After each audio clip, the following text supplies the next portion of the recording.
সুপ্রিয় শিক্ষার্থীবৃন্দ, COVID-19 corona ভাইরাসের মধ্যে সবাই স্বাস্থ্যবিধি মেনে আশা করি সবাই সুস্থ আছো। আমরাও তোমাদের দোয়ায় মোটামুটি সুস্থ আছি। সুপ্রিয় শিক্ষার্থীবৃন্দ, আজকে তোমাদের সামনে উপস্থিত হয়েছি অষ্টম শ্রেণী বাংলাদেশের বিশ্ব পরিচয়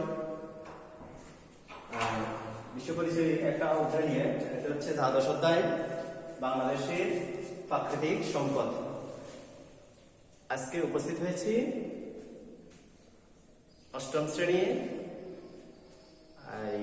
বাংলাদেশের বিশ্ব পরিচয়ে দ্বাদশ অধ্যায় বাংলাদেশের প্রাকৃতিক সম্পদ নিয়ে। তোমরা এর মধ্যে বসে দেখতে পারছো আমি লিখেছি বাংলাদেশের প্রাকৃতিক সম্পদ। এখন আমরা বুঝবো বা দেখবো বা জানবো যে প্রাকৃতিক সম্পদ কি। প্রকৃতি থেকে আমরা যেসব সম্পদ পেয়ে থাকি এগুলো হচ্ছে প্রাকৃতিক সম্পদ। যে সম্পদগুলো সৃষ্টিকর্তা প্রদত্ত, মানুষ প্রকৃতি থেকে এই প্রাকৃতিক সম্পদগুলো আহরণ করে আজ তাদের আর্থসামাজিক উন্নয়ন ত্বরান্বিত করছে। আমরা তাহলে আজকে কয়েকটি প্রাকৃতিক সম্পদ নিয়ে আলোচনা করব।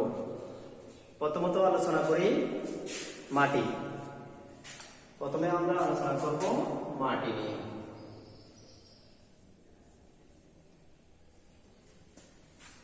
তাহলে মাটিটা হচ্ছে প্রকৃতির ধান। এই প্রকৃতির মূলত যত সৃষ্টি আছে সবগুলো মাটির উপরে।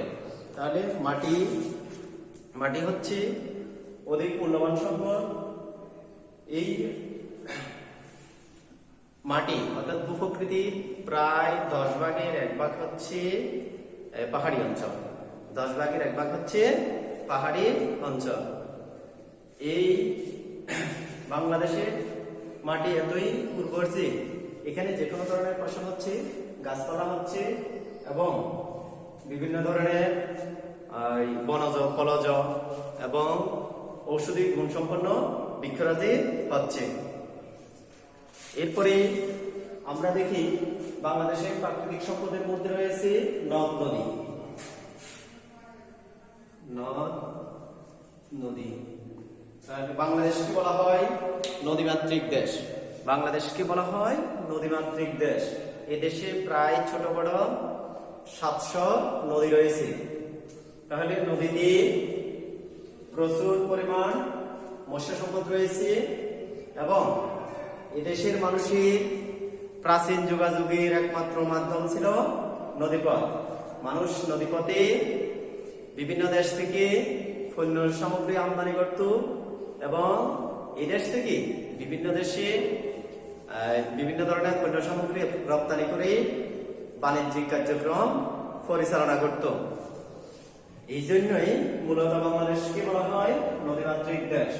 বর্তমানে যদিও নদীর ব্যবহার কিছুটা কমে গেছে, এরপরেও আমরা দেখি বড় বড় জাহাজ, স্টিমার, লঞ্চে করে বিভিন্ন দেশ থেকে আমাদের দেশে বিভিন্ন ধরনের পণ্যগুলো আমদানি করা হয়, আনা হয় এবং আমাদের দেশ থেকে অনেকগুলো পণ্য, যেমন ধরি চিংড়ি মাছ অন্য দেশে রপ্তানি হচ্ছে এবং পাট সহ অন্যান্য উৎপাদনশীল যেগুলো আমরা ব্যবহার করি অতিরিক্ত থেকে যাচ্ছে সে সকল পণ্যগুলো বিভিন্ন দেশে রপ্তানি হচ্ছে জাহাজ, লঞ্চ, স্টিমারের মাধ্যমে নদীপথে।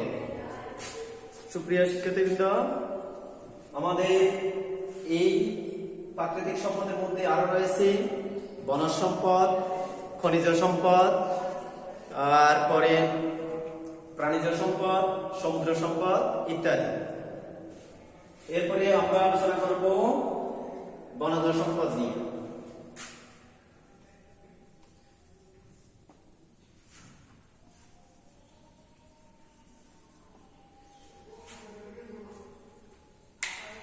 সুপ্রিয় শিক্ষার্থীবৃন্দ, আমরা জানি যখন কোন জায়গায় গাছপালা দীর্ঘদিন যাবৎ কাটা হয় না, সেখানে বনের সৃষ্টি হয়। আর এই সৃষ্টিটা মূলত কি প্রাকৃতিক ভাবে, আবার কৃত্রিম ভাবেও বনের সৃষ্টি করা যায়। আমরা যদি এক জায়গায় বিভিন্ন ধরনের গাছপালা লাগাই, সেখানে লতাগুলো হয়, সেখানেও বনের সৃষ্টি হতে পারে। তাহলে এই বনজ সম্পদ মূলত প্রকৃতির দান। আর এই বনজ সম্পদকে ব্যবহার করে আমরা আমাদের আর্থসামাজিক উন্নয়নকে ত্বরান্বিত করতে পারছি। বনের ফলমূল কাঠ সংগ্রহ করে আসবাবপত্র তৈরি, ঘরবাড়ি তৈরি হচ্ছে এবং বন থেকে মধু সংগ্রহ করে অনেকে জীবিকা নির্বাহ করছে। এরপরে বনে বিভিন্ন প্রজাতির পশু পাখি, তারপরে জীবজন্তু বসবাস করে আমাদের প্রকৃতির ভারসাম্য রক্ষা করছে। তাহলে আমরা সুপ্রিয় শিক্ষার্থীবৃন্দ, আমরা জানলাম বাংলাদেশের প্রাকৃতিক সম্পদের মধ্যে অন্যতম হচ্ছে মাটি, এরপর নদ নদী, এরপর বনজ সম্পদ, এরপর আমরা আলোচনা করব মৎস্য সম্পদ নিয়ে। শিক্ষার্থীবৃন্দ, ইতিমধ্যে আমরা নদ নদী, প্রাকৃতিক সম্পদ, নদ নদী নিয়ে আলোচনা করেছি। সেখানেও আমরা একটু আলোচনা করেছি যে নদীতে প্রচুর পরিমাণ মাছ জন্মায়। সেই মাছ আমরা আহরণ করে আমরা আমাদের আমিষের চাহিদা পূরণ করে থাকি এবং অতিরিক্ত মাছগুলো আমরা বিদেশে রপ্তানি করে বৈদেশিক মুদ্রা আহরণ করি। এদেশে রয়েছে অসংখ্য নদ নদী, খাল বিল, পুকুর ডোবা। এই পুকুর ডোবা, খাল বিল এবং নদ নদীতে প্রচুর পরিমাণ মাছ জন্মায়। এই মাছগুলো আমাদের দেশে আমিষের চাহিদা পূরণ করে আমরা বহির্বিশ্ব রপ্তানি করে থাকি এবং সেখান থেকে বৈদেশিক মুদ্রা অর্জন করে, যা দেশের উন্নতিতে গুরুত্বপূর্ণ ভূমিকা রাখে। প্রিয় শিক্ষার্থীবৃন্দ, এরপর আমরা আলোচনা করব প্রাকৃতিক সম্পদের মধ্যে অন্যতম প্রাণী সম্পদ। প্রাণী সম্পদ হচ্ছে গরু, ছাগল, হাঁস, মুরগি এবং বিভিন্ন ধরনের বন্য প্রাণী এবং গৃহপালিত প্রাণী। এই প্রাণী সম্পদকে আমাদের দেশের উন্নয়নে অনেক গুরুত্বপূর্ণ ভূমিকা পালন করছে। সুপ্রিয় শিক্ষার্থীবৃন্দ, এই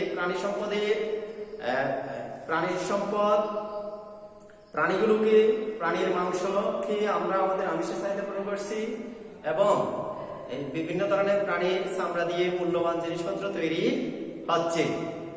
এই জিনিসপত্রগুলো দেশের চাহিদা পূরণ করে সেটি বিদেশেও রপ্তানি হচ্ছে এবং বিদেশে রপ্তানি হওয়ার পরেই বৈদেশিক মুদ্রা অর্জন হচ্ছে। সেই বৈদেশিক মুদ্রা আমাদের আর্থসামাজিক উন্নয়নে গুরুত্বপূর্ণ ভূমিকা পালন করছে। এরপর সুপ্রিয় শিক্ষার্থীবৃন্দ, আমরা আলোচনা করব সমুদ্র সম্পদ নিয়ে। সমুদ্র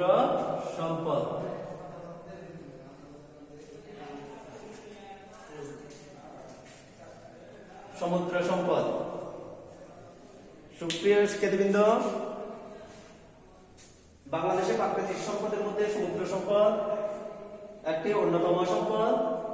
এই সমুদ্র সম্পদ ব্যবহার করে আমাদের দেশের সাথে বহির্বিশ্বের ব্যবসা বাণিজ্য সহ যোগাযোগের একটা মাধ্যম সৃষ্টি হয়েছে। সমুদ্রকে ব্যবহার করে এদেশ থেকে বিভিন্ন দেশে বিভিন্ন ধরনের পণ্য রপ্তানি হচ্ছে এবং বিভিন্ন দেশ থেকে আমাদের প্রয়োজনীয় দ্রব্য সামগ্রী আমরা আমদানি করতে পারছি সমুদ্র সম্পদ ব্যবহার করে। সমুদ্র সম্পদ ব্যবহার করে গড়ে উঠেছে চট্টগ্রাম, মংলা, পায়রা সমুদ্র বন্দর। এই সমুদ্র বন্দর দিয়ে প্রতিনিয়ত বিভিন্ন ধরনের পণ্য আমদানি এবং রপ্তানি হচ্ছে এবং অনেক অর্থ উপার্জিত হচ্ছে, যা আমাদের আর্থসামাজিক উন্নয়নে গুরুত্বপূর্ণ ভূমিকা পালন করছে।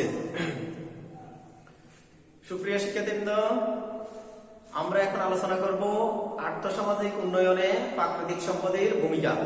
আর্থসামাজিক উন্নয়নে প্রাকৃতিক সম্পদের ভূমিকা, কিভাবে প্রাকৃতিক সম্পদ আমাদের কর্মসংস্থানের সৃষ্টি করছে, সুষম খাদ্যের অভাব দূর করছে, শিল্পের উন্নয়ন কিভাবে ত্বরান্বিত করছে এবং কিভাবে বনজ সম্পদ ব্যবহারে গুরুত্বপূর্ণ ভূমিকা পালন করছে। সুপ্রিয় শিক্ষার্থীবৃন্দ, আমরা জেনেছি যে প্রাচীনকালে মানুষ ফলমূল সংগ্রহ করত এবং পশু শিকার করে তাদের খাদ্য আহরণ করত। এরপরে প্রাচীনকাল থেকে আস্তে আস্তে মধ্যযুগের দিকে তারা আগুনের আবিষ্কার শিখেছে। আগুনের আবিষ্কার শেখার ফলে তারা বিভিন্ন ধরনের মাংস সহ এবং অন্যান্য জিনিস রান্না করে খাওয়া শিখেছে। এরপর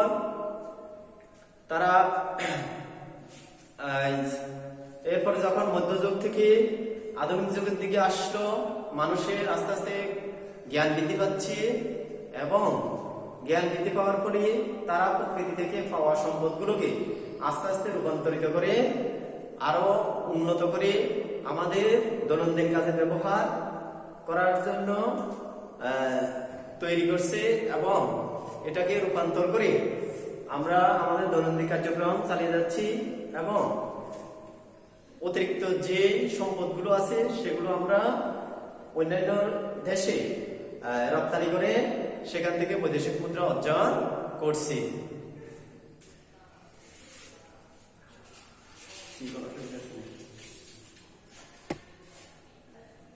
সুপ্রিয় শিক্ষার্থীবৃন্দ, ইতিপূর্বে আমরা আলোচনা করেছি আর্থসামাজিক অগ্রগতিতে প্রাকৃতিক সম্পদের ভূমিকা, কিভাবে প্রাকৃতিক সম্পদ আমাদের আর্থসামাজিক উন্নয়নে সহায়তা করে।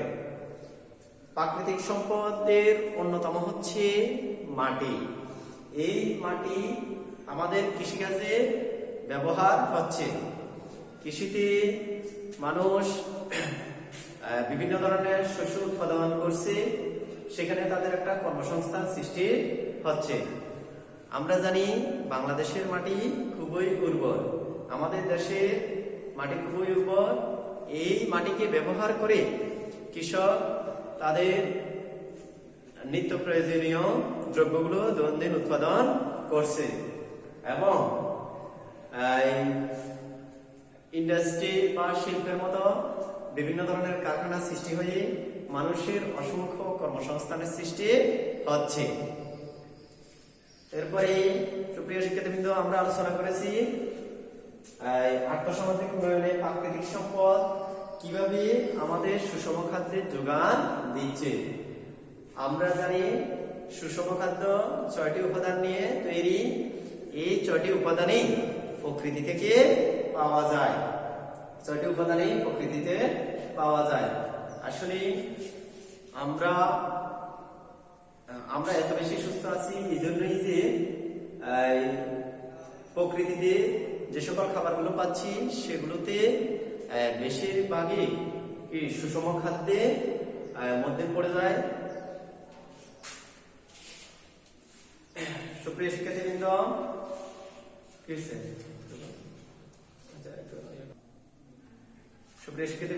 তাহলে আমরা আলোচনা করেছি বাংলাদেশের প্রাকৃতিক সম্পদ। এই প্রাকৃতিক সম্পদের মধ্যে অন্যতম হচ্ছে মাটি, নদ-নদী, বনজ সম্পদ, সমুদ্র সম্পদ, মৎস্য সম্পদ এবং আর্থসামাজিক উন্নয়নে প্রাকৃতিক সম্পদের ভূমিকা। তোমরা বাসায় বসে এই অধ্যায়টি এবং এই পাঠগুলো যথোপযুক্তভাবে পড়বে এবং সকলেই স্বাস্থ্যবিধি মেনে চলবে। সকলেই বারবার সাবান দিয়ে হাত ধুবে, বাইরে গেলে মাস্ক ব্যবহার করবে এবং সামাজিক দূরত্ব বজায় রাখবে। সুপ্রিয় শিক্ষার্থীবৃন্দ, সকলের জন্য শুভকামনা রেখে আজকের মতো এখানে ক্লাসটি শেষ করছি।